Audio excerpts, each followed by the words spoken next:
Ini MacBookku yang 15 inch.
Pan ingat ya, habis goreng itu cuci loh Pan.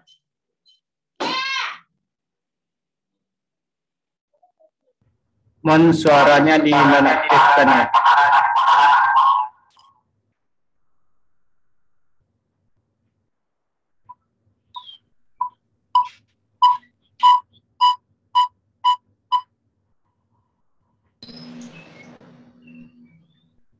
Mohon tidak ada yang menghidupkan suara ya selama belajar.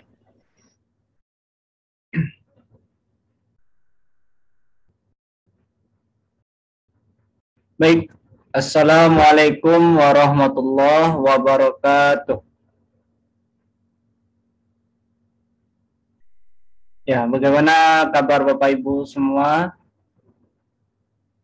Semoga kita semua dalam keadaan sehat walafiat ya. Ya, karena ini pertemuan pertama, jadi kita perkenalan terlebih dahulu ya.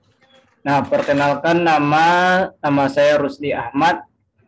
Nah, saya berasal dari Kota Padang ya, Sumatera Barat. Nah, aktivitas sehari-hari itu mengajar bimbel. Nah, mengajar bimbelnya, bimbel anak sekolah, bimbel untuk masuk perguruan tinggi, bimbel tes CPNS, P3K, dan sekarang bimbel untuk tes BUMN.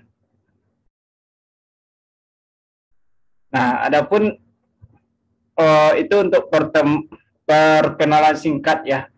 Nah, jadi untuk Bapak Ibu semua, untuk perkenalannya silakan dibuatkan di kolom chat, buat nama dan asal daerah di kolom chat ya. Silakan disebutkan nama dan asal daerah di kolom chat. Boleh dihidupkan kameranya selama belajar. Nanti takutnya nggak ada orang kan, atau saya ngomong sendiri. Oh ya, ada Pak Faizal Setiawan dari Lampung. Ya, buatkan nama dan asal daerah. Ada Desi Payung dari Balikpapan. Ya, Andi Hardianti dari Makassar. Ya, salam kenal Bapak Ibu semuanya. Ya, silakan disebutkan nama dan asal daerah. Ya, ada yang dari Pekanbaru, dari Jakarta ya. Dari Semarang ya. Agita dari Medan. Arif Akbar dari Semarang.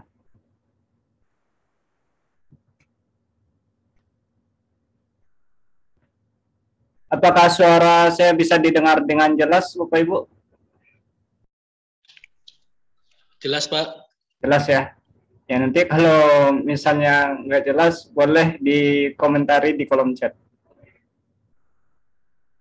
Ya, jelas.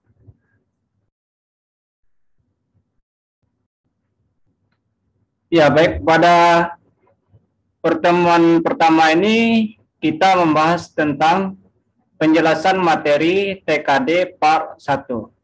Nah, sebelum kita menjelaskan materi, kita harus tahu dulu bagaimana tahapan seleksi BUMN. Nah, di tahapan seleksi BUMN pasti yang pertama kita mendaftar dulu, registrasi dulu. Kita upload berkas-berkasnya, nah itu sudah dilalui oleh Bapak Ibu semuanya. Lalu setelah itu kita menunggu kelulusan ATM-nya. Dan alhamdulillah sudah diumumkan ya, sudah dinyatakan lulus. Nah, berikutnya barulah kita ikut tes TKD dan Portfolios. Nah, inilah yang akan kita tunggu nantinya pada saat pelaksanaan tes tersebut. Adapun untuk tes TKD, itu materinya, nah mari kita lihat di sini ya, sebentar saya tampilkan. Materi tes TKD itu mirip dengan materi tes CPNS, khususnya di bagian TIU. Jadi Bapak Ibu bisa dipelajari soal-soal dari tes CPNS sebelumnya. Kemungkinan besar mungkin pembuat soalnya dari tim CPNS juga, tim soal pembuatan CPNS.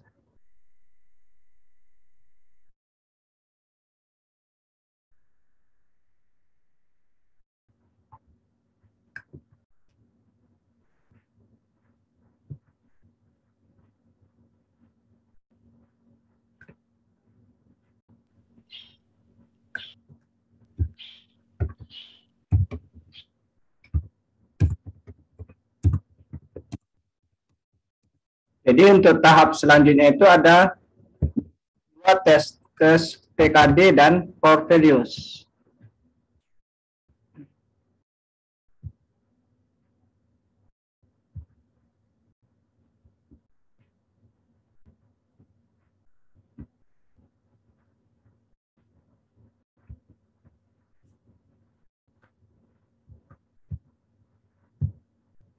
Sebentar ya.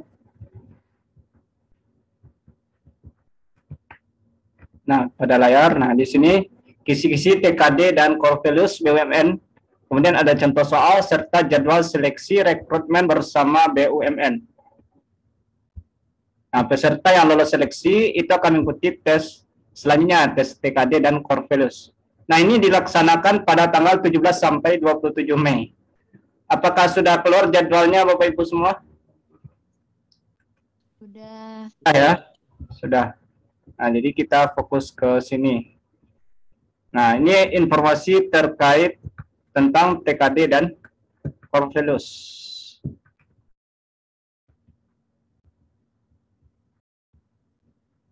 Nah, ini untuk TKD. TKD adalah tes yang digunakan untuk mengukur kemampuan dasar, meliputi tes verbal, numerik, logis, analitis, dan gambar. Nah, ini semua ada di TIU, tes CPNS. Tes SKD CPNS bagian TIU. Ada verbal, ada numerik, ada logis, analitis, gambar. Kalau tes Portfolios adalah tes untuk mengetahui pemahaman dan pengetahuan peserta terkait dengan prinsip dan nilai BUMN, yaitu yang berbunyi tentang akhlak. Nah, akhlak itu ada pula kepanjangannya.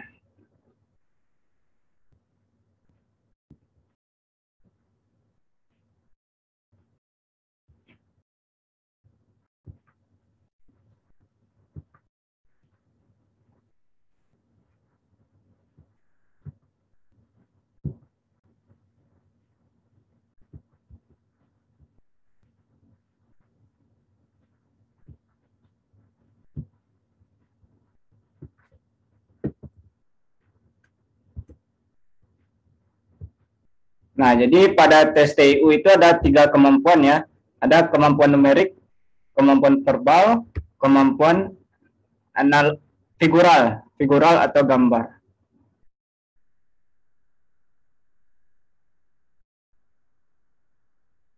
Pada kemampuan verbal itu ada analogi, ada silogisme, dan ada analitis. Nah, adapun untuk materinya, nah kita mengambil dari sini ya Bapak Ibu. Sebelumnya sudah dikirimkan linknya ya. Link yang menjadi acuan kita untuk belajar. Di sana ada juga materi dan contoh soal, lalu ada latihan beserta pembahasannya.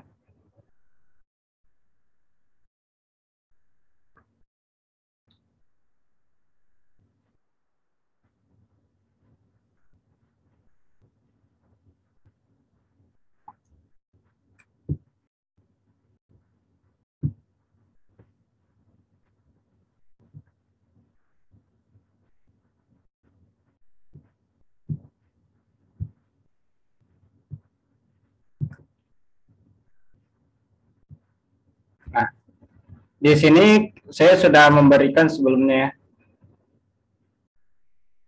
Jadi dalam tes CPNS itu sebelumnya ada tes TIU, TWK, dan TKP.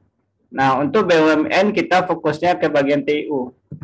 Pada bagian TIU, nah ini ada 3 kemampuan yang diuji. Ada verbal, ada numerik, ada figural. Nah, verbal itu apa saja? Yaitu ada analitis, analogi, dan silogisme. Kemudian kalau numerik apa saja? Ada berhitung cepat, deret, perbandingan kuantitatif, soal, cerita. Lalu untuk figural atau gambar itu ada berupa, nah ini langsung digabungkan ya untuk materi gambar. Ada serial, ada ketidaksamaan, dan ada analogi gambar. Adapun untuk penjelasan materi TKD Part 1, yang pertama ya, itu kita membahas tentang kemampuan verbal. Nah, kemampuan verbal di sini ada 3. Oh ya, untuk drive-nya nanti dikirimkan ya setelah belajar ini. Mungkin ini drive-nya karena ada yang baru bergabung ya. Nanti dikirimkan, dia ada 2 drive-nya ya. Yang pertama itu ketika mendaftar itu sudah dikirimkan sebelumnya, yang berisikan buku-buku materi BUMN dan contoh soal BUMN. Di sana ada juga materi core values. Nah, kalau ini mungkin hanya beberapa saja yang sudah mendapatkan linknya ya. Nah, ini kita membahas dari analogi ya.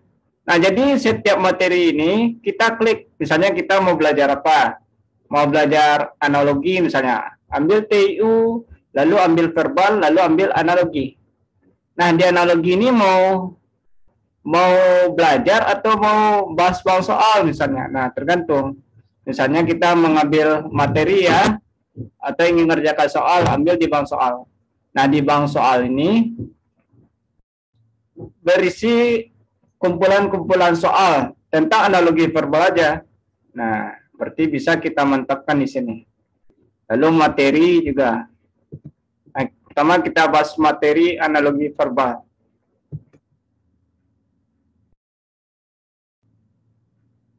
Nah, sebenarnya ini materi untuk tes CPNS ya. Namun dari info yang sudah dibaca bahwasanya materinya hampir sama dengan BUMN. Nah, pertama analogi. Nah, analogi ini tujuannya untuk apa? Tes kemampuan yang dikerjakan dengan menentukan hubungan makna antara 2 kata. Makna antara 2 kata. Misalnya apa? Mata melihat. Lalu telinga titik. Nah, gitu. Itu contoh sederhana. Mata digunakan untuk melihat, telinga digunakan untuk mendengar. Saya membacakan yang inti-intinya saja ya Bapak Ibu. Kalau dibaca semua karena kita mengingat waktu nanti nggak terkejar. Lalu tujuan dan fungsi tes analogi yaitu mengetahui kemampuan seseorang dalam menentukan persamaan hubungan makna antara dua kata. Lalu mengetahui kemampuan seseorang dalam mengartikan kata dan pemakaian serta padangan fungsi dengan kata yang lain. Oh ya, nanti dikirimkan drive-nya ya. Bentar. Setelah belajarnya akan dikirimkan. Ya, mohon menunggu ya Bapak Ibu. Di sini kita jelaskan materinya terlebih dahulu. Oh ya, boleh kita ke intinya saja ya. Nah, ini tujuan. Lalu tips dan triknya. Nah, pasti kalau kita ingin ikut tes, kita ingin tahu gimana sih cara cepatnya. Nah, apa sih tips dan triknya? Nah, sebelum mengerjakan tes analogi, yang pertama itu apa? Kita harus perbanyak kegiatan membaca buku atau literatur yang mendukung. Karena seperti halnya tes sinonim dan antonim. Dalam tes ini, keleluasaan pengetahuan dan wawasan seseorang dapat dilihat. Kadang ada suatu kata yang asing bagi kita, yang nggak pernah didengar. Atau sering didengar tapi nggak tahu maknanya. Seperti apa? Pasif, masif misalnya. Intelektual misalnya kan. Abstrak, konkret, nah gitu. Kadang ada istilah-istilah ilmiah. Nah, istilah ilmiah seperti enzim di biologi misalnya. Jadi kita harus perbanyak membaca buku. Lalu perbanyak perbendaharaan kosakata dengan mencari atau membaca arti kosakata. Kemudian pelajari materi-materi tes analogi. Nah, ini bisa dipelajari dengan cara membaca atau mengerjakan soal tes. Nah, bisa dikerjakan pada bank soalnya. Lalu perbanyak berlatih dengan mengerjakan soal padanan hubungan kata. Kemudian perbanyak perbendaharaan kata dan mengasah pengetahuan juga dapat dilakukan dengan sering mengerjakan TTS. Nah, kadang di TTS itu pasti ada yang berkaitan dengan analogi.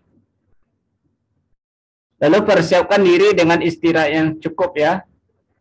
Nanti karena sering belajar, jadi takutnya kondisi tidak fit. Usahakan di tempat ujian. Nah, ini trik untuk mengerjakan tes analogi. Intinya harus memperbanyak kosakata. Adapun saat mengerjakan tes analogi, yang pertama tentu kita harus minta dulu kepada Sang Pencipta. Kita berdoa terlebih dahulu. Lalu ikuti arahan dari pengawas, isi identitas. Nah, ini petunjuk teknis ya dalam ujian.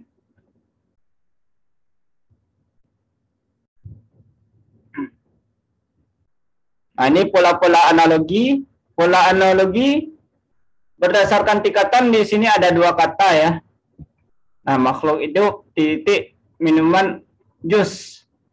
Berarti kita mencari kata yang berdampingan dengan makhluk hidup. Nah, bagaimana trik dari analogi ini? Adapun trik dari analogi ini, pertama apa yang sudah diketahui. Misalnya di sini yang sudah diketahui minuman dan jus. Nah, minuman dengan jus ini kita buat suatu kalimat yang menggunakan perkataan minuman dan jus. Apa yang bisa kita buat dari perkataan minuman dan jus? Yaitu di sini salah satu jenis minuman adalah jus. Berarti di sini jenis ya, salah satu jenis minuman adalah jus. Maka kita gunakan juga analogi ini ke dalam kata lainnya. Yaitu salah satu jenis makhluk hidup adalah, nah mana yang tepat? Yang tepatnya adalah jawabannya A. Salah satu jenis makhluk hidup adalah manusia. Lalu ada juga analogi 3 kata. Nah, ini ada 3 kata. Mobil, bensin, jalan. Nah, bagaimana cara kita menghubungkannya? Cara menentukan jawaban. Jadi kita gunakan ketiga kata ini, kita bentuk suatu kalimat. Setelah itu, setelah kita mendapatkan kalimat tersebut, kita gunakan ke kalimat kata berikut nih. Mana yang tepat rasanya? Mobil, bensin, dan jalan. Nah, mobil, bensin, dan jalan, maka kalimatnya adalah mobil membutuhkan bensin untuk berjalan di jalan. Nah, maka analoginya adalah kereta api membutuhkan solar untuk berjalan di rel. Nah, maka di sini kita menggunakan kata membutuhkan lalu untuk berjalan. Nah, membutuhkan lalu untuk berjalan. Jadi trik dari analogi itu adalah dari kata yang diketahui itu kita buat suatu kalimat, lalu kita gunakan polanya ke kata berikutnya. Nah, kalau ini berdasarkan hubungan antar kata bisa dilihat ya nanti. Yang pertama ada berupa urutan, tempat kerja, ukuran, lalu ini berupa golongan. Habitat, lalu sebab akibat, sifat, fungsi. Ini contohnya ya, contoh per masing-masing bagian. Ada sinonim antonim. Bodoh, bebal misalnya. Nah, berarti bodoh itu semakna dengan bebal atau sinonimnya. Berarti kita cari dari jawaban ini mana yang berupa semakna dengan, atau yang mana yang pilihannya sama-sama atau mengandung makna yang sama atau berupa sinonim. Maka di sini jawabannya adalah kerdil cebol. Karena kerdil itu semakna dengan cebol. Lalu ada juga analogi hasil karya, cabang ilmu. Nah, ini contohnya ya, contoh soal tes analogi. Nah, kita coba mengerjakan soal analogi di sini. Kita ambil beberapa soal dari sini. Bang, soal analogi verbal. Jadi ketika kita buka file ini, materinya cukup jelas rinciannya. Lalu ada juga bang soalnya. Nah, bang soalnya di sini banyak juga ya. Misalnya ada paket A. Nah, ini soal analogi verbal paket A. Lalu ada paket B misalnya. Nah, ini paket A, ini ada soal latihannya, nanti di bawahnya ada pembahasan. Nah, kemarin ada Bapak Ibu yang bertanya, apakah file ini harus di print dulu biar lebih enak mengerjakannya, bisa dicoret ya? Boleh saja. Kadang ada yang maunya belajarnya harus di atas kertas atau bukunya itu harus dicoret. Nah, boleh ini di print. Atau boleh juga dengan melihat HP, lalu menjawabnya, diambil kertas, lalu dibuatkan jawabannya. Setelah itu bisa dicek di pembahasannya. Nah, kita ambil dari sini ya. Nah, misalnya soal nomor 1 kita ambil dari paket B, Madura jagung. Apa yang bisa kita buat dari dua kata ini? Madura jagung.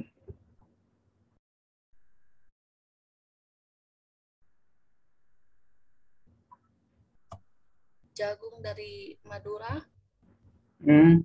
Jangan membuat kalimatnya seperti itu ya.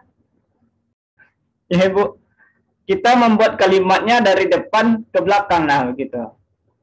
Berarti kita dahulukan Madura dulu, baru jagung. Tapi kalau jagung berasal dari Madura, nah gimana bunyinya itu? Karena kita harus menyesuaikan apa ini? Kata yang diketahui di soal. Apa yang lebih tepatnya?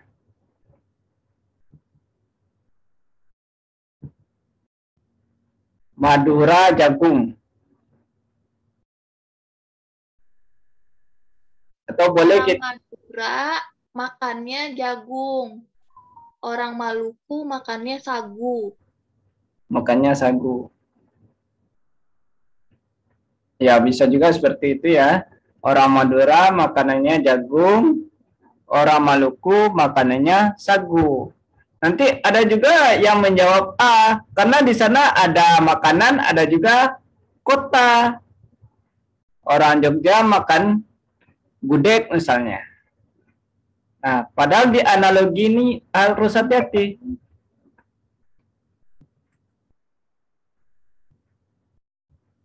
Sini ya.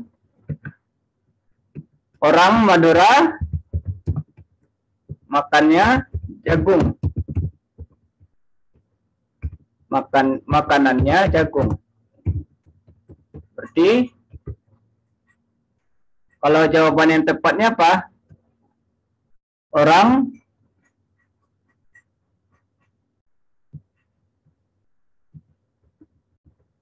Maluku makanannya sagu.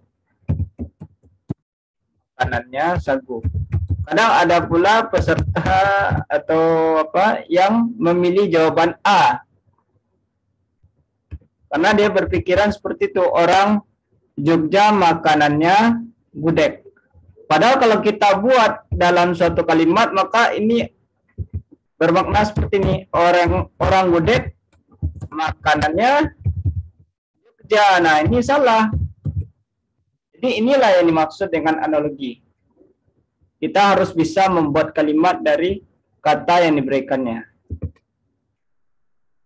Maka jawaban yang tepatnya adalah B.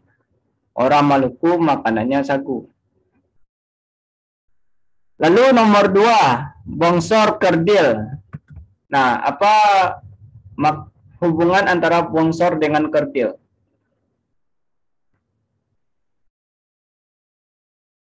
Bongsor kerdil.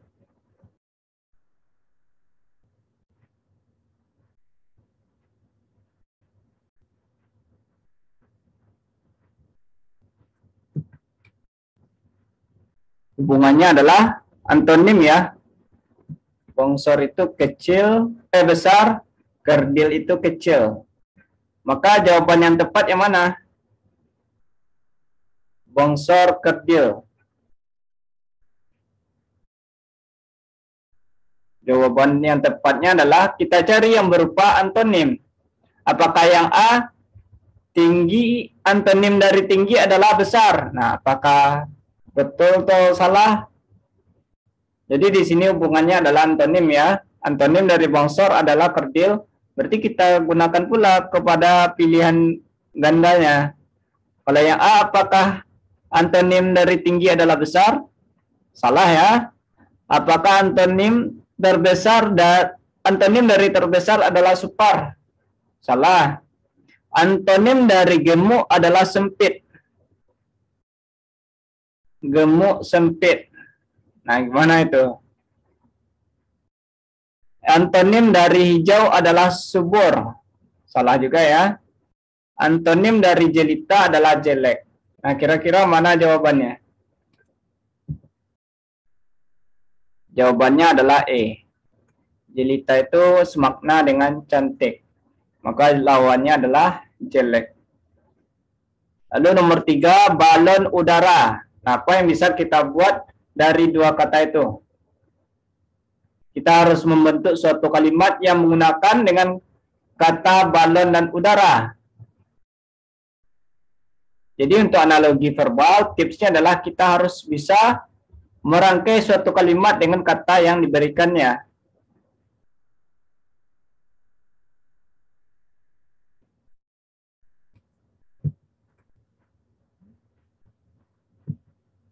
Hubungannya adalah balon berisi udara.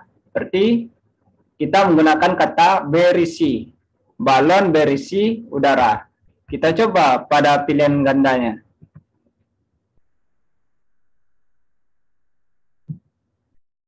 Mobil berisi sopir. Kurang tepat ya. Mobil berisi sopir. Lalu tanah berisi rumah. Nggak tepat juga. Nah, yang tepatnya adalah bantal berisi kapuk.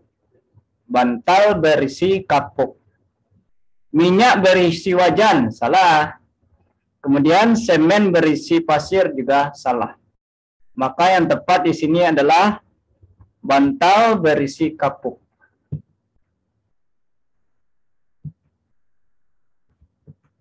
Lalu nomor 4, nangka durian. Nah, apa hubungan antara nangka dengan durian?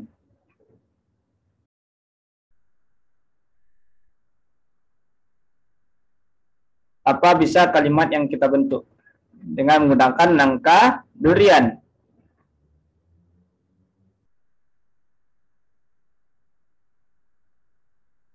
Hubungannya adalah nangka dan durian itu sama-sama memiliki tekstur kulit yang menyerupai duri.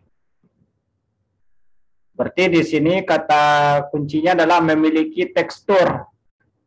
Itu sama-sama berduri.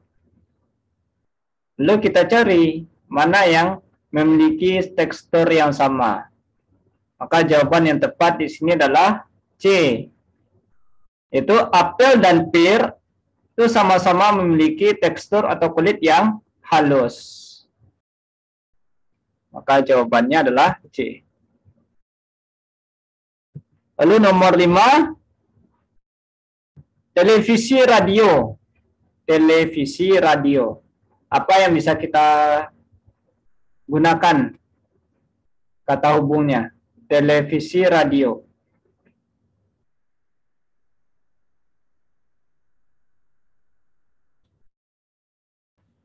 Itu televisi dan radio itu sama-sama media elektronik. Berarti di sini kita menggunakan kata hubung sama-sama media apa, nah gitu. Televisi dan radio itu sama-sama media elektronik. Maka jawaban yang tepat adalah majalah buletin. Majalah dan buletin sama-sama non elektronik.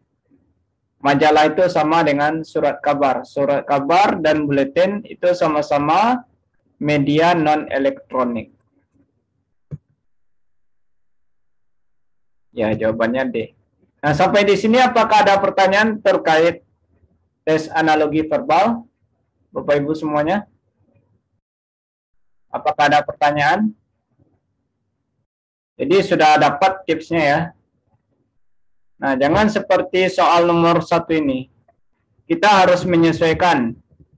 Kalau kata pertamanya adalah kota, berarti di sini haruslah kota di sini.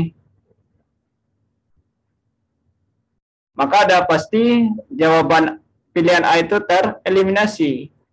Walaupun di sini ada kota. Jadi kata pertama dengan kata pertama, kata kedua dengan kata kedua. Lalu cara membuat kalimatnya jangan pula terbalik.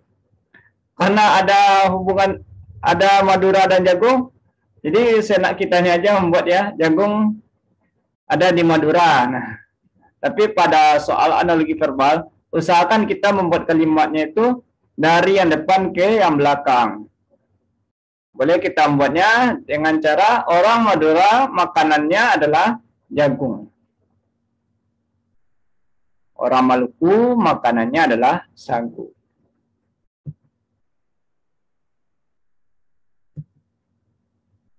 Ya, sampai di sini apakah ada pertanyaan? Nanti untuk memperbanyak latihannya bisa dikerjakan dari bang soal ini ya.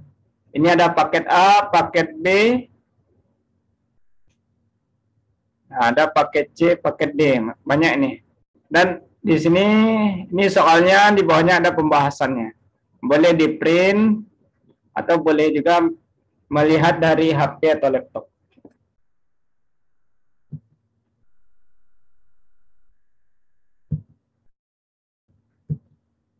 Nah, selanjutnya pada bagian verbal itu ada namanya silogisme atau penalaran logis. Kita lihat materinya. Materi dari silogisme. Nah, penalaran logis tujuannya untuk mengukur kemampuan peserta dalam menarik kesimpulan.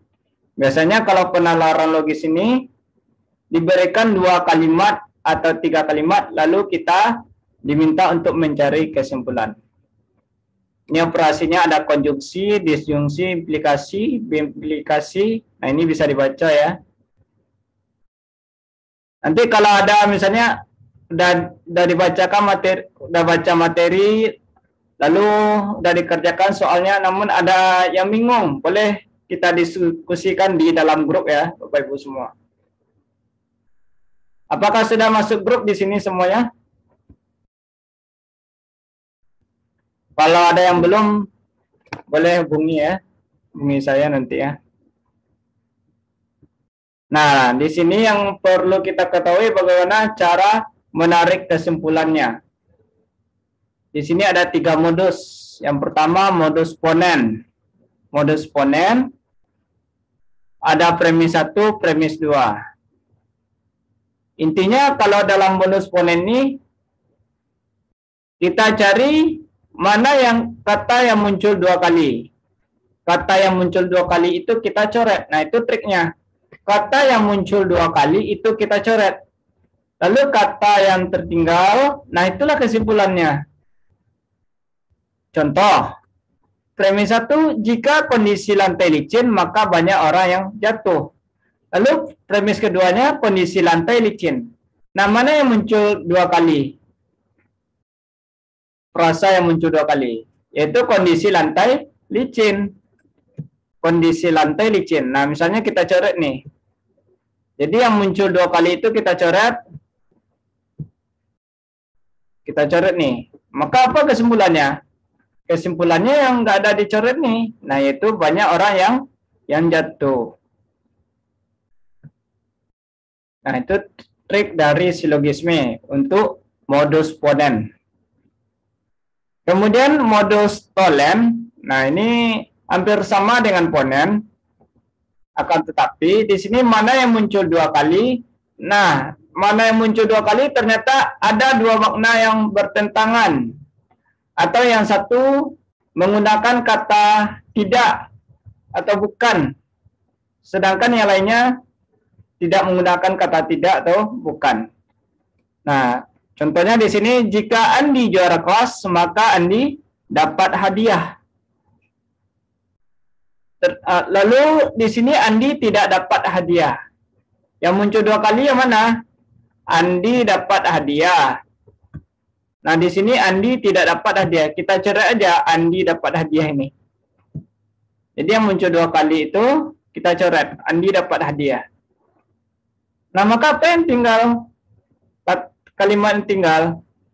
Ada Andi juara kelas itu ada kata tidak. Nah, caranya kita hubungkan, kita gunakan kata tidak ini ke sini. Nah, maka jadinya apa? Andi tidak juara kelas. Nah, begitu cara kita menarik kesimpulan. Intinya kita coret yang bermakna sama.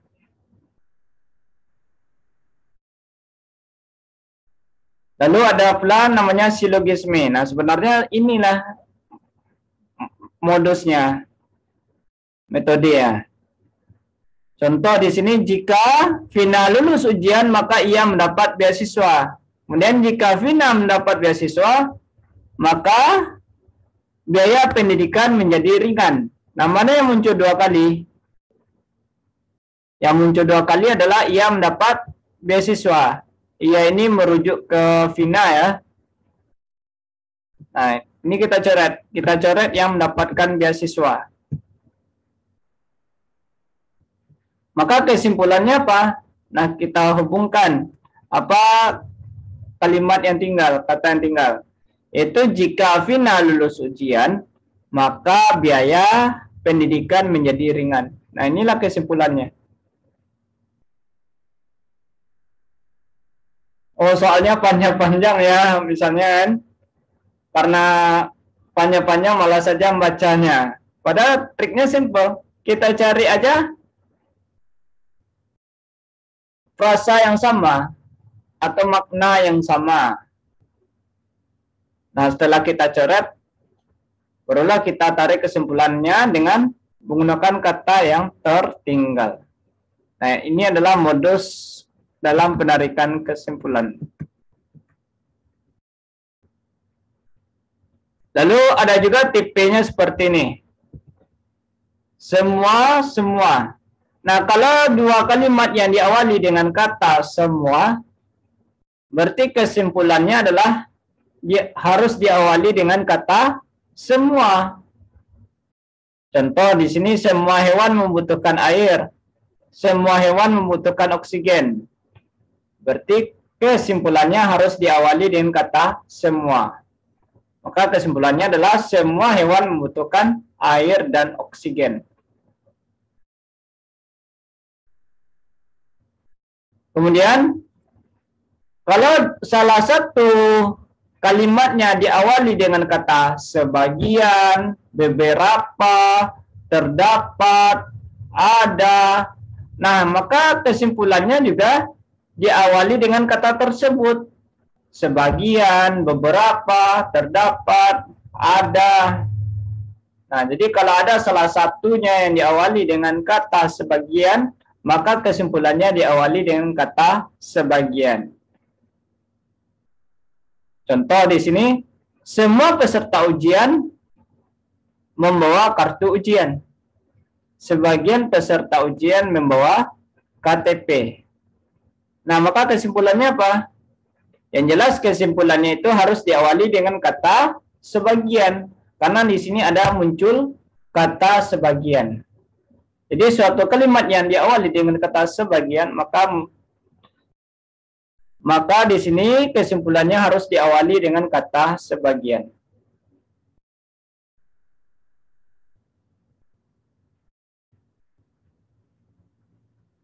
Sehingga di sini kesimpulannya adalah contohnya semua peserta ujian membawa kartu ujian, sebagian peserta ujian membawa KTP.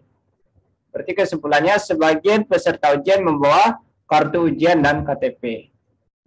Atau bisa juga kita gambarkan, kita bayangkan. Misalnya dalam suatu tes ya, dalam suatu tes BUMN, dalam suatu ruangan. Katanya di sini semua peserta itu membawa kartu ujian.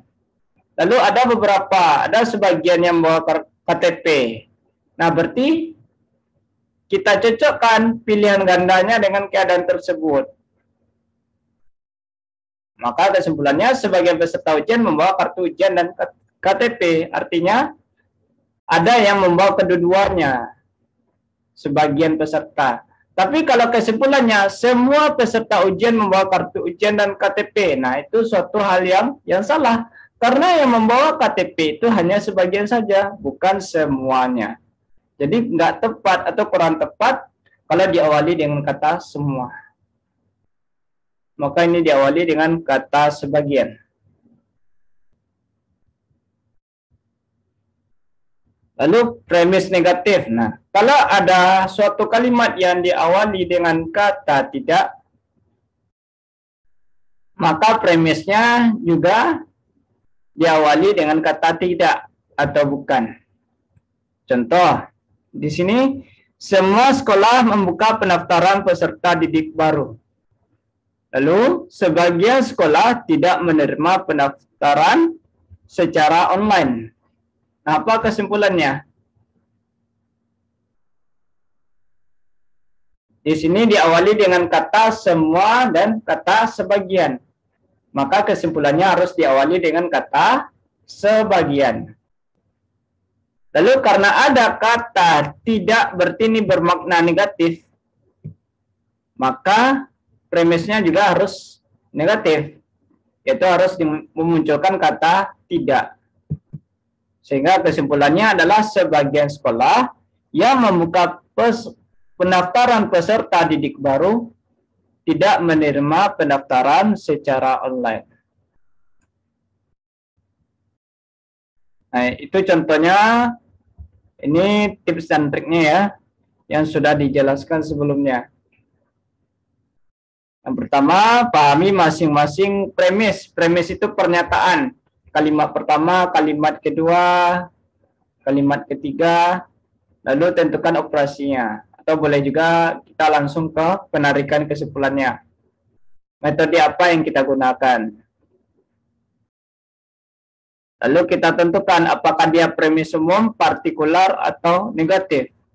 Umum itu maksudnya semua, yang diawali dengan kata semua. Kalau partikular berarti yang diawali dengan kata sebagian, beberapa, terdapat, ada. Lalu premis negatif. Kalau dia di suatu kalimat diawali dengan kata, maksudnya terdapat kata tidak atau bukan, maka kalimatnya kesimpulannya harus ada kata tidak atau bukan. Nah, hindari kesimpulan yang bersifat opini atau pendapat. Jadi jangan kita menggunakan mencari kesimpulan itu berdasarkan pendapat kita. Walaupun itu benar opini kita, tapi kita harus menyesuaikan dengan premis atau pernyataan yang diberikan di soal.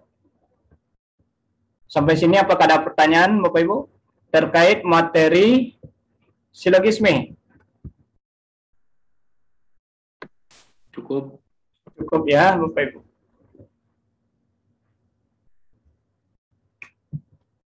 Nah, ini materi dan ini bank soalnya. Bank soal penalaran logis atau silogisme. Nah, soal nomor 1 kita lihat di sini. Semua mahasiswa berdasi, sebagian mahasiswa berjas. Jadi, nah apa kesimpulannya di sini? Mana yang nggak mungkin jawabannya di sini?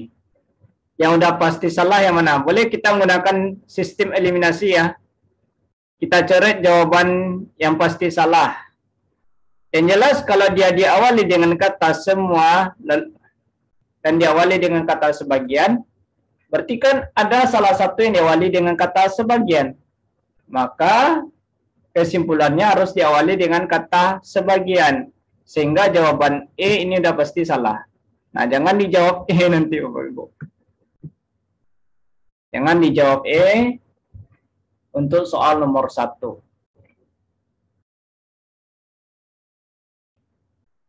Maka jawaban yang tepat di sini adalah sebagian mahasiswa berdasi dan berjas. C ya jawabannya. Nah, mari kita lihat satu persatu. Yang A, sebagian mahasiswa berjas. Nah, berdasinya gimana? Dia harus kita gunakan semua keterangan yang ada di soal. Jadi kurang tepat. Kalau yang B, sebagian mahasiswa berjas dan bersepatu. Nah, ini yang jadi masalahnya. Apakah ada keterangannya di soal tentang bersepatu? Tidak ada ya. Kalau dia tidak ada keterangannya di soal, maka tidak bisa kita gunakan. Artinya kan ini pendapat kita, opini kita. Nah, itulah maksudnya dari yang sebelumnya. Hindari opini, jawaban yang berupa opini. Kan bisa aja mahasiswa itu ada yang bersepatu. Kemudian jawaban C, nah ini yang benar jawabannya. Lalu yang D, sebagian mahasiswa berdasi tapi tak berjas. Nah, berarti kan ini tak ini kan atau tidak ini kan bermakna negatif. Sementara di soal tidak ada muncul kata tidak. Artinya tidak ada premis negatif. Maka ini salah. Kapan ketika kesimpulannya terdapat kata tak atau tidak? Itu ketika premisnya atau pernyataannya ada kata tidak atau bukan. Maka jawaban yang tepat adalah C. Lalu soal nomor 2. Semua Y adalah P, sebagian Y adalah R. Jadi, nah apa jadi di sini? Apa kesimpulannya?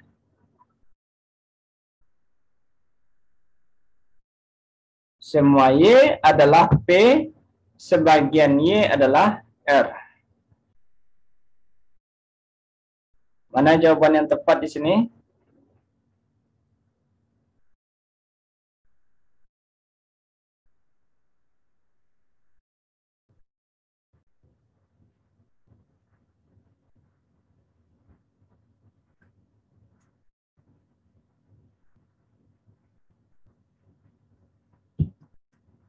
Oh ya, silakan dikerjakan dulu ya Bapak Ibu. Nomor 2, 3, 4, sampai 5. Silakan dilihat, silakan dicoret aja dulu. Nomor 2, 3, 4, dan 5. Nanti kita bahas bersama.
Apa jawaban nomor 2? Semua Y adalah P, sebagian Y adalah R.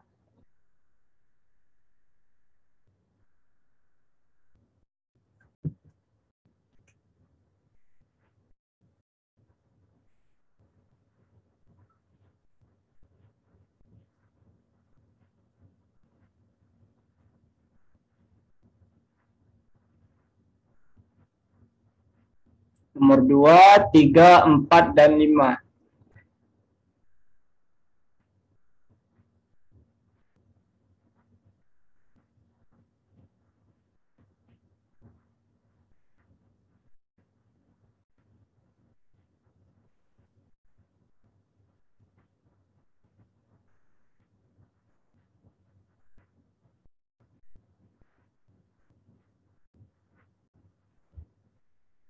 Nah, ini boleh kita gunakan dengan cara menggambar. Semua Y adalah P. Misalkan sebuah lingkaran. Nah, misalkan ini lingkaran Y. Karena semua Y adalah P, berarti Y sama dengan P. Y sama dengan P. Lalu di sini sebagian Y adalah R. Misalnya sebagian Y. Nah, inilah sebagiannya ya. Sebagian Y di sini adalah milik si R. Bisa saja si R ini ternyata ada yang di luar. Nah, ini lingkarannya.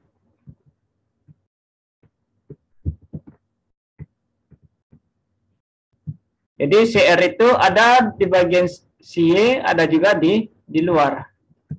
Nah, maka mana yang tepat di sini? Kita lihat yang A. Semua Y yang bukan P adalah R.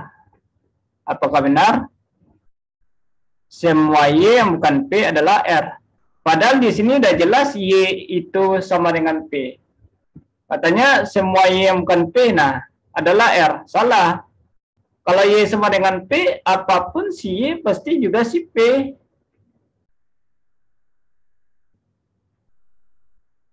Jadi yang A salah. Yang B, sebagian Y adalah R, tetapi bukan P. Misalnya sebagian Y adalah R yang ini. Sebagian Y adalah R, tapi dia bukan P. Nah, salah. Karena si Y ini, daerah si Y ini juga daerah si P. Maka yang hijau ini juga termasuk si P. Maka yang B salah. Lalu jawaban C, semua R yang bukan Y adalah P. Nah, mana semua R yang bukan Y? Yang di luar nih. Yang di luar nih bukan milik si P. Yang milik si P itu adalah yang milik si Y. Maka jawabannya juga salah. Lalu yang D, sebagian Y yang bukan R adalah P. Sebagian Y yang bukan R adalah P. Mana sebagian Y yang bukan R? Nah, ini dia. Sebagian Y yang bukan R adalah P. Berarti kan daerah hijau ini milik si P juga kan? Karena Y sama dengan P. Maka jawabannya adalah D. Kita lihat yang E. Semua Y yang bukan R adalah P. Semua Y yang bukan R. Yang bukan R sama ya ini. Ini juga, semua Y yang bukan R adalah P. Nah, milik si P juga. Ini berarti ada dua jawabannya. Nah, mana yang tepat rasanya? Apakah D atau E? Berarti ini ada dua hal yang membingungkan. Nah, kita kembali ke konsep awal. Kalau ada kata sebagian, suatu premis yang diawali dengan kata sebagian, maka kesimpulannya diawali dengan kata sebagian. Maka jawabannya adalah D. Sebagian Y yang bukan R adalah P. Lalu nomor 3, semua kertas gambar sangat berguna. Sedangkan kertas yang sangat berguna, harganya murah. Jadi, nah mana yang kata yang muncul dua kali? Semua kertas gambar sangat berguna. Sebagian kertas gambar yang sangat berguna, harganya murah. Mana jawaban yang tepat di sini? Di sini premisnya diawali dengan kata semua dan sebagian. Maka kesimpulannya adalah diawali dengan kata sebagian. Nah, karena diawali dengan kata sebagian berarti yang diawali dengan kata semua ini salah. Jawaban A udah pasti salah, B udah salah. Yang E juga salah. Nah, ini cara cepatnya. Tanpa kita membaca statement setelahnya. Nah, jadi di sini kita hanya tinggal dua jawaban saja. Apakah C atau D? Coba kita lihat yang C. Sebagian kertas gambar harganya murah. Sebagian kertas gambar harganya murah. Yang D. Kertas yang murah sangat berguna. Maka jawaban yang tepat di sini adalah sebagian kertas gambar harganya murah. Jadi kalau ada suatu kata yang diawali dengan suatu kalimat diawali dengan kata sebagian, maka kesimpulannya diawali dengan kata sebagian. Jadi jawabannya adalah C.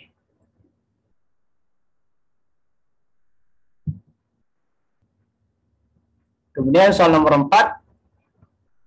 Semua dosen adalah pegawai. Pegawai negeri. Sebagian dosen adalah seniman. Yang tidak cocok dengan pernyataan tersebut adalah mana yang tidak cocok di sini?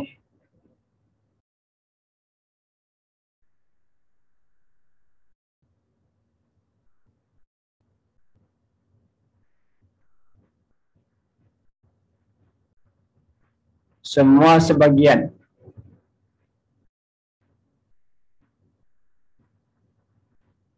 Semua dosen adalah pegawai negeri. Sebagian dosen adalah seniman.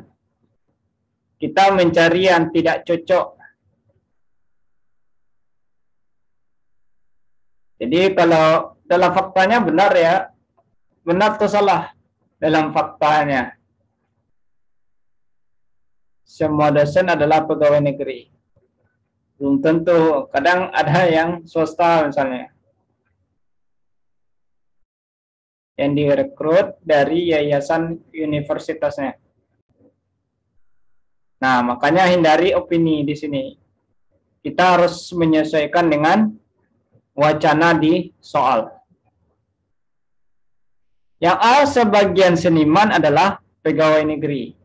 Apakah itu yang tidak cocok dengan pernyataan di soal?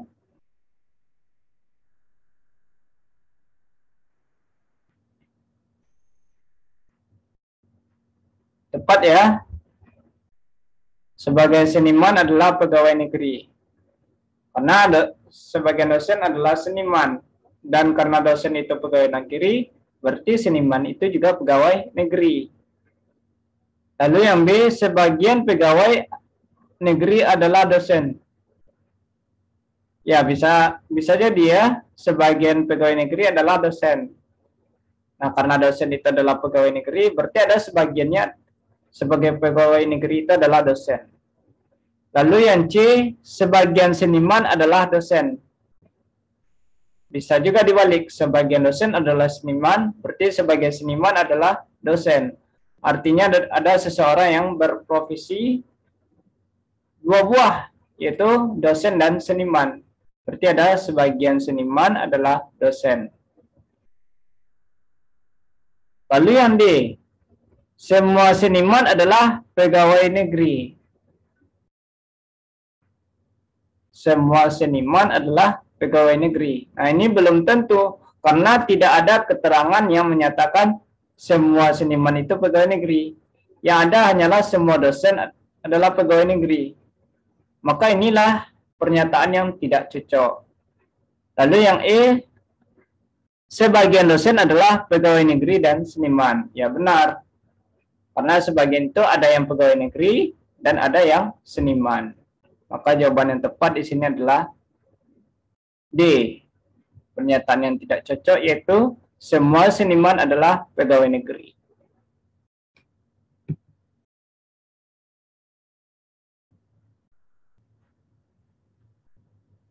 Ya, semua materi nanti kita bagikan ya Bapak Ibu semua. Lalu soal nomor 5. Jika semua X adalah A, sebagian X adalah B. Nah, ini mirip soal nomor 2. Apa jawabannya untuk soal nomor 5? Boleh digambarkan, ada si X, ada si A, ada B. Semua X adalah A, berarti X, misalkan ini lingkaran X. Karena semuanya adalah A, berarti X sama dengan A. Lalu sebagian X adalah B. Misalnya sebagiannya yang ini. Si B. Nah, si B ini bisa kita perluas lagi lingkarannya keluar. Nah, ini dia. Maka kesimpulannya adalah mana yang tepat di sini? Kita cek yang jawaban yang A. Semua X yang bukan A adalah B. Mana semua X yang bukan A? Nggak ada. Karena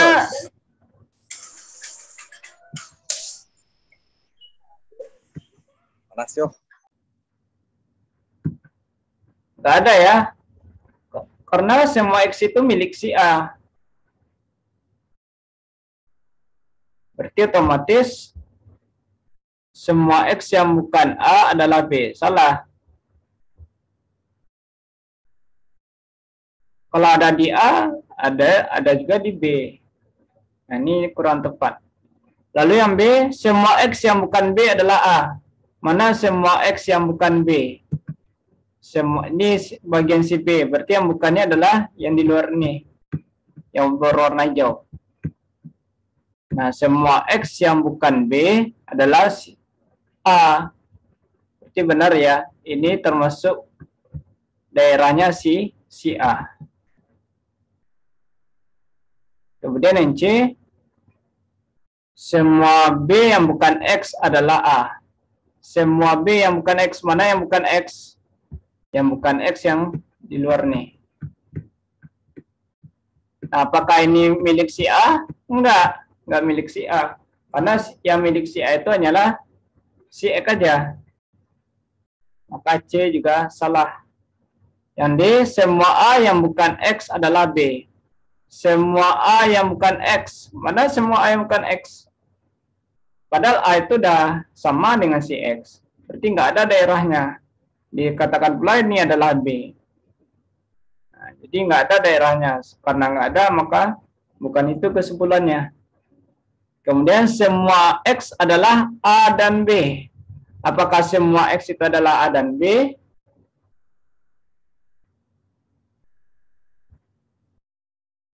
Semua X adalah A dan B. Salah. A dan B itu maksudnya irisan ini. A dan B, berarti ini irisannya. A iris B. Tapi kalau semua X adalah A atau B itu baru benar. Nah, dalam silogisme ini, itu penggunaan kata dan dengan atau itu berbeda. Kalau dan itu harus berlaku kedua-duanya. Tapi kalau atau salah satu. Ibarat memilih salah satu aja. Nah, apakah ada pertanyaan untuk penalaran logis ini atau silogisme?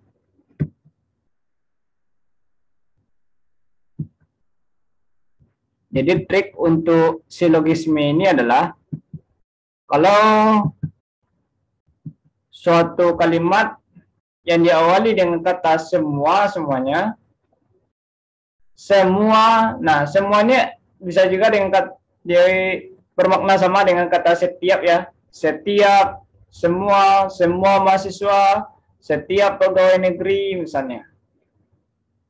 Nah, itu kesimpulannya diawali dengan kata semua atau diawali dengan kata setiap. Namun kalau ada premis yang diawali dengan kata sebagian atau beberapa, berarti kesimpulannya diawali dengan kata sebagian atau beberapa. Lalu kalau ada kalimat yang mengandung kata tidak atau kata bukan, intinya bermakna negatif, maka kesimpulannya harus bermakna negatif. Lalu untuk modus ponens, tollens, dan silogisme, kalau ada kata yang sama yang muncul 2 kali, itu kita coret. Nah, sehingga kesimpulannya adalah kata yang tinggal tadi, yang tersisa tadi. Nah, itulah yang menjadi kesimpulannya.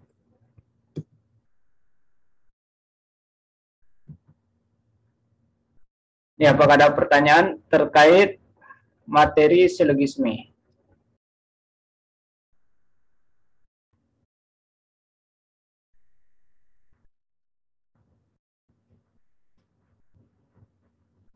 Kalau tidak ada, kita masuk ke materi analitis.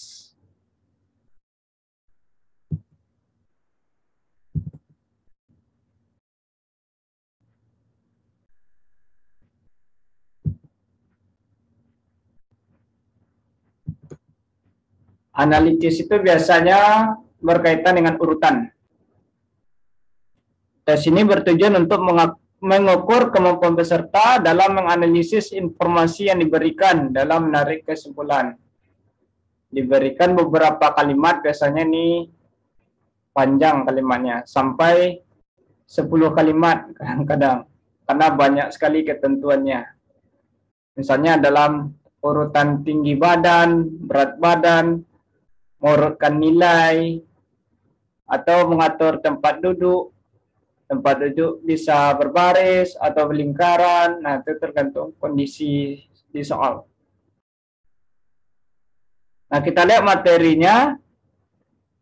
Untuk analitis, itu pertama bisa berupa urutan kualitas. Kualitas itu artinya tidak dapat dihitung, namun bisa diurutkan. Seperti mengurutkan nilai sekelompok siswa, mengurutkan nilai dari hasil suatu perbandingan. Maksudnya tidak ada ketentuannya ya, berapa nilainya. Cuman di sini hanya disebutkan seperti mana yang lebih tinggi, mana yang lebih rendah. Contoh soal nomor 1, nilai Ani lebih tinggi dari nilai Banu, tetapi lebih rendah dari nilai Dila. Nilai Dila lebih baik dari nilai Fatur, tetapi lebih rendah dari nilai Sigit. Nilai Fatur lebih tinggi dari nilai Ani. Urutan dari yang memiliki nilai tertinggi adalah. Nah, bagaimana cara mengurutkan seperti ini? Bagaimana cara mengerjakan soal seperti ini? Berarti di sini kita mencari urutan ya. Nah, triknya adalah kita bisa langsung mengeliminasi jawaban. Berarti di sini urutan dari yang tertinggi. Berarti di sini kita mengurutkan dari yang tertinggi, maka dari ujung kiri ke ujung kanan adalah dari yang tertinggi ke yang terendah. Misalnya dalam suatu garis ini yang tinggi, tertinggi di sini, ini yang terendah.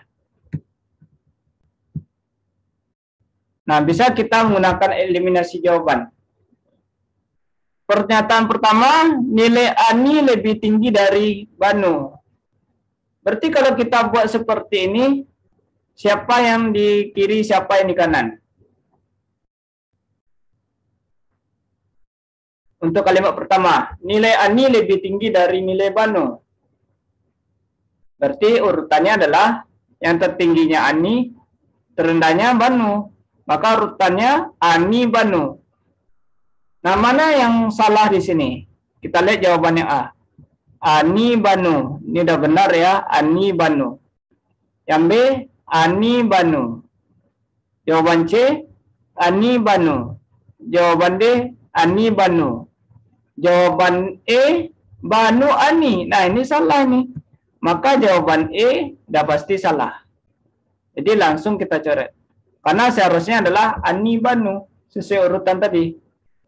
Dari yang tertinggi ke terendah. Nah, begitu cara kita menggunakan menjawab soal analitis.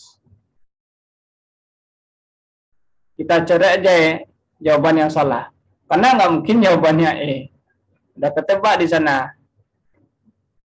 Pada soal, ani lebih tinggi dari banu. Sementara di urutannya banu yang lebih tinggi dari ani. Jadi salah. Nah, tetapi lebih rendah dari nilai dila. Nah, siapa maksudnya di sini? Lebih rendah dari nilai dila ini. Apakah nilai ani atau nilai banu yang dihubungkan di sini?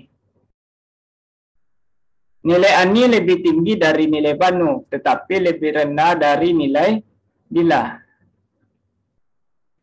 Maka di sini yang dibandingkan itu adalah si ani. Berarti nilai ani lebih rendah dari nilai dila. Ani dila. Ani lebih rendah dari nilai dila. Maka dari garis ini, gimana urutannya? Berarti yang tertingginya adalah dila, yang terendahnya adalah ani. Maka urutannya dila ani. Dila ani. Dila ani. Nah, kita di sini tinggal 4 jawaban saja lagi. A, B, C, atau D. Kalau E udah pasti salah. Pada kalimat kedua, berarti kita mencari urutan dila ani. Nah, kalau ada yang urutannya ani dila, berarti itu salah. Karena seharusnya dila, urutannya dila ani. Kita lihat yang A. Dila ani. Benar ya? Yang B, dila ani. Benar. Jawaban yang C, dila ani. Benar.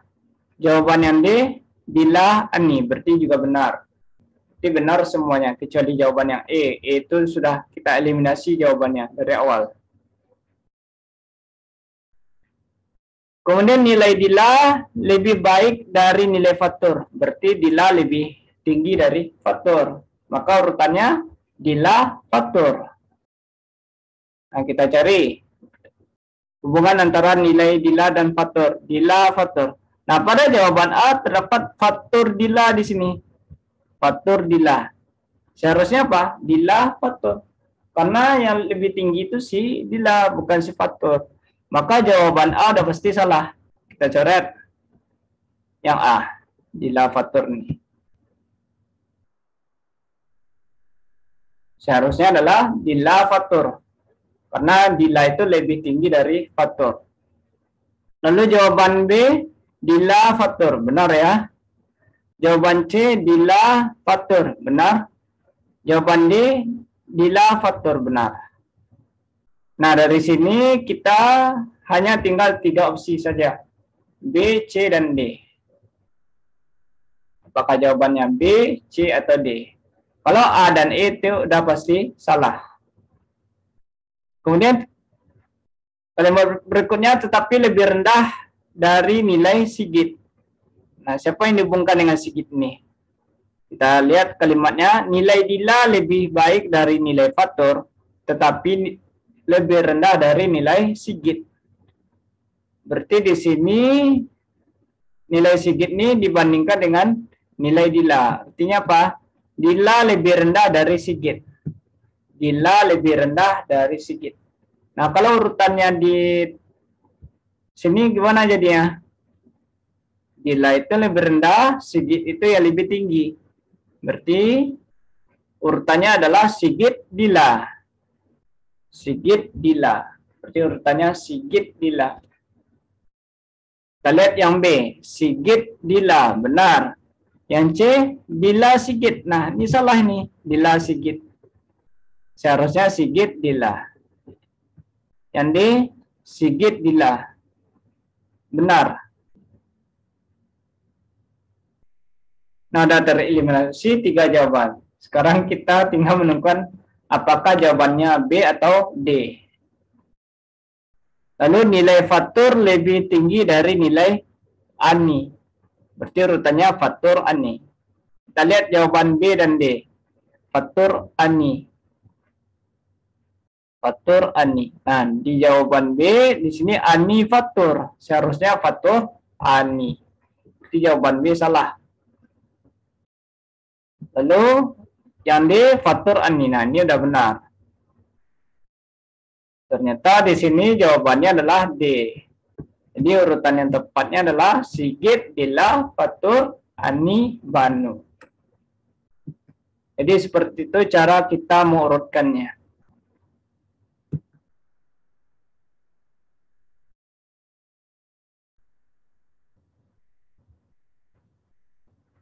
Jadi dengan cara membaca satu persatu dulu,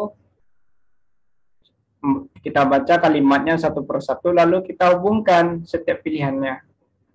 Bicara aja. Nah, kalau dalam kita di sini kan tesnya online ya di depan komputer.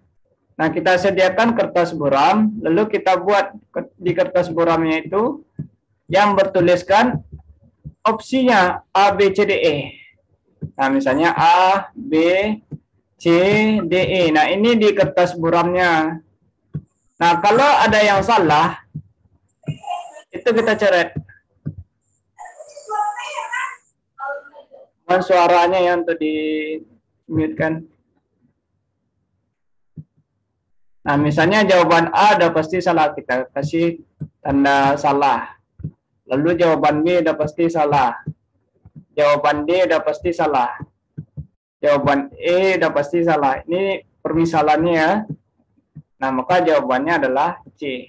Ini yang kita buat di kertas buram. Bukan semuanya yang kita buat. Yang A, Sigit, Fatur, Dila, Ani, Banu. Maka ini salah. Sebentar ya Bapak Ibu.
Ya, kita lanjutkan. Nah, jadi seperti itu cara menjawab soal tes analitis.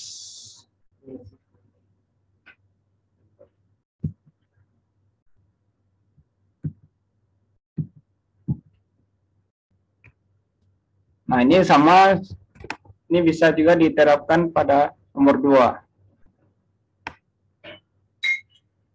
Oh ya, tapi kalau di nomor 2 ini yang ditanya bukan urutan, tapi yang ditanya adalah hasil penjualan yang paling banyak.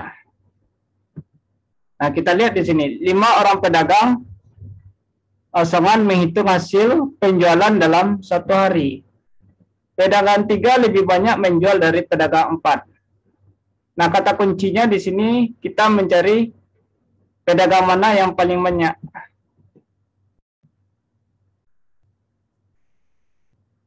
Pedagang mana yang paling banyak? Dari kalimat ini pedagang 3 lebih banyak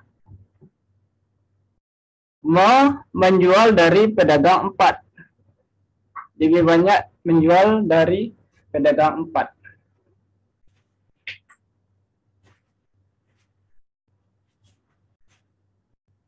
Pedagang 3 lebih banyak menjual dari pedagang 4. Artinya 3 yang lebih banyak dari pedagang 4. Apakah mungkin si 4 ini yang paling banyak nantinya? Nggak mungkin kan? Karena dia nggak mungkin, maka jawaban D ini salah. Kita coret. Tetapi tidak melebihi pedagang 1. Berarti pedagang 3 itu lebih sedikit hasil jualannya daripada pedagang 1. Nah, karena pedagang 3 lebih sedikit, berarti nggak mungkin pedagang 3 ini yang paling banyak. Nah, kita coret lagi. Yang 3 ini. Lalu penjualan pedagang 2 tidak melebihi pedagang 5. Berarti penjualan 2 ini lebih sedikit. Nah, kalau dia lebih sedikit, nggak mungkin pedagang 2 ini yang menjadi paling banyak. Dan melebihi pedagang 1. Nah, pedagang 2 aja udah pasti salah, apalagi pedagang 1. Katanya, walaupun penjualan pedagang 2 ini lebih banyak dari pedagang 1, berarti 2 lebih banyak dari 1. Nah, karena 2 lebih banyak dari 1, maka mungkin 1 ini yang paling banyak. Sehingga jawabannya adalah E, pedagang 5. Jadi bisa kita gunakan dengan cara eliminasi. Nah, itu kalau yang berhubungan dengan urutan kualitas. Lalu untuk urutan kuantitas, bisa mengurutkan seperti mengurutkan usia kelompok orang, berat badan, tinggi badan, sekelompok objek.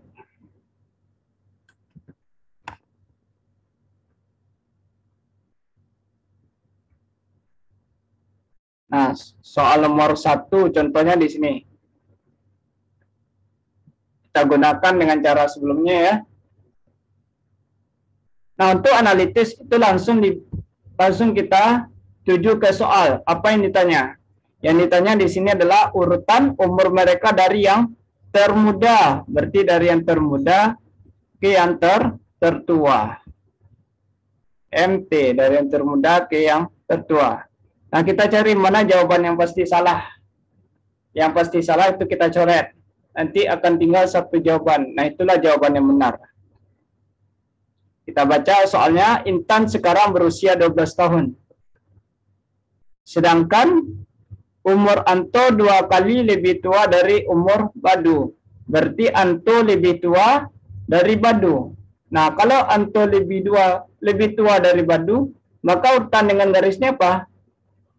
Siapa yang termuda, siapa yang tertua? Itu Badu, Anto. Maka urutannya haruslah Badu, Anto. Nah, kita lihat yang A, Badu, Anto, benar. Yang B, Badu, Anto, benar. Yang C, Badu, Anto, benar. Yang D, Badu, Anto, benar. Yang E, Badu, Anto, benar. Berarti benar semuanya. Lalu umur Badu 3 tahun lebih tua dari umur Nida. Berarti Badu lebih tua dari Nida. Badu lebih tua dari Nida. Maka urutannya di sini apa? Badu lebih tua dari Nida. Berarti Nida yang muda.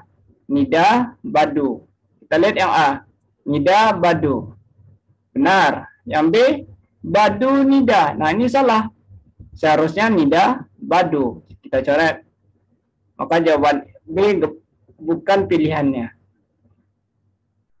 Yang C, kita melihat hubungan antara Nida dengan Badu. Itu Nida, Badu. Nah, pada jawaban C, itu hubungannya Badu, Nida. Nah, berarti ini salah. Seharusnya urutannya adalah Nida, Badu. Lalu yang D, Nida, Badu, benar. Yang E, Nida, Badu, benar. Nah, dari sini kita udah menemukan 2 jawaban yang salah. B dan C. Berarti tinggal 3 jawaban. Kemudian jika umur Intan 5 tahun lebih tua dari Sari, berarti Intan lebih tua dari Sari. Maka yang termuda di sini adalah Sari, Yang tuanya adalah Intan, Sari Intan. Kita lihat yang A, Sari Intan. Benar ya. Yang D, Sari Intan. Benar. Yang E, Intan Sari. Nah, ini salah. Maka jawaban E bukan jawabannya. Kalimat berikutnya, yang setahun lebih muda dari Anto. Siapa yang dihubungkan dengan Anto ini? Jika umur Intan 5 tahun lebih tua dari umur Sari yang setahun lebih muda dari Anto. Siapa yang dihubungkan dengan Anto? Ini umur Sari yang setahun lebih muda dari Anto. Berarti Sari lebih muda dari Anto. Berarti di sini Sari, ini Anto. Tanya adalah Sari Anto. Pada jawaban A, nah kita temukan bahwa di sini urutannya Anto Sari. Seharusnya Sari Anto. Maka yang A ini salah. Yang D, Sari Anto. Nah, inilah jawaban yang benar. Maka jawaban yang benar di sini adalah D. Jadi untuk soal ini jawabannya urutannya adalah Nida, Badu, Sari, Anto, Intan. Nah, apakah ada pertanyaan sampai di sini?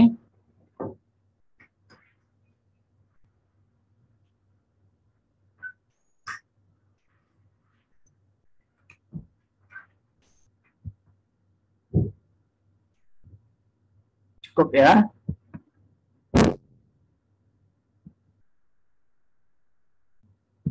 Jadi seperti itulah cara menyelesaikan soal analitis, cara mengurutkan suatu kondisi. Nah, ini yang pertama nih.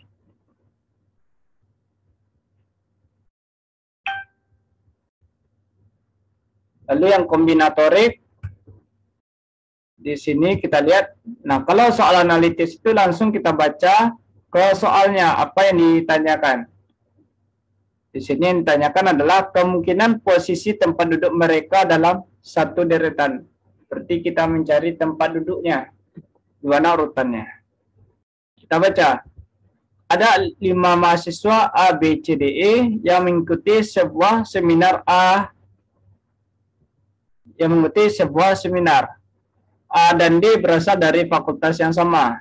D dan E berasal dari fakultas yang sama. Jika mahasiswa berasal dari fakultas yang sama, tidak boleh duduk berdekatan. Berarti kalau dia berasal dari fakultas yang sama, itu tidak boleh berdekatan. Nah, kita lihat di sini mana yang sama di sini. Yang sama itu A dan D berasal dari fakultas yang sama. Berarti A dan D ini tidak boleh dia berdekatan. Nah, yang A, A dan D-nya tidak berdekatan ya. Jawaban B, nah AD-nya berdekatan nih. Nah, ini salah. Yang C, AD berdekatan, berarti ini salah. Jawaban D, AD tidak berdekatan. Lalu jawaban E, DA tidak berdekatan. Berarti tinggal 3 pilihan, apakah A, D, atau E. Kemudian D dan E berasal dari fakultas yang sama. Berarti D dan E tidak boleh berdekatan. Nah, kita lihat yang A. D dan E ini berdekatan, maka ini salah. Lalu D dan E di sini berdekatan nih. Nah, ini juga salah. Maka jawaban yang tepatnya adalah E. Karena di sini D dan E tidak berdekatan.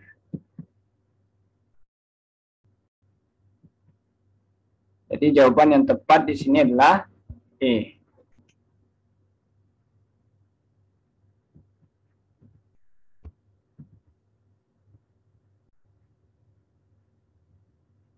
Nah, kita lihat sekilas ya. Kalau soal nomor 2, itu kita buatkan jadwalnya.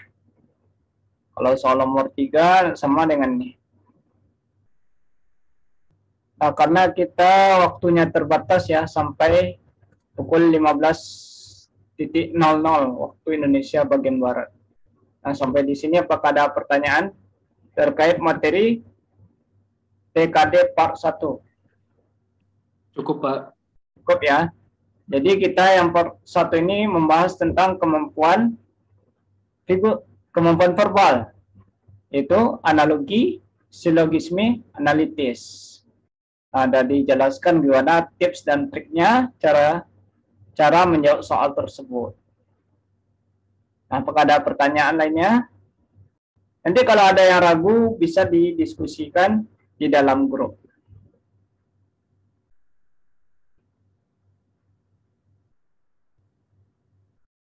Bagi yang belum dapat linknya nanti akan dibagikan di dalam grup. Lalu jika ingin menyimak ulang lagi pembelajaran ini nanti akan dikirimkan link recordnya, rekamannya. Ya, apakah ada pertanyaan terkait materi ini?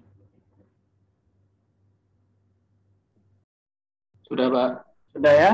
Apakah sudah melakukan trial semuanya di sini? Trial test. Apakah ada kendala? Besok, Pak. Besok ya. Yang lainnya?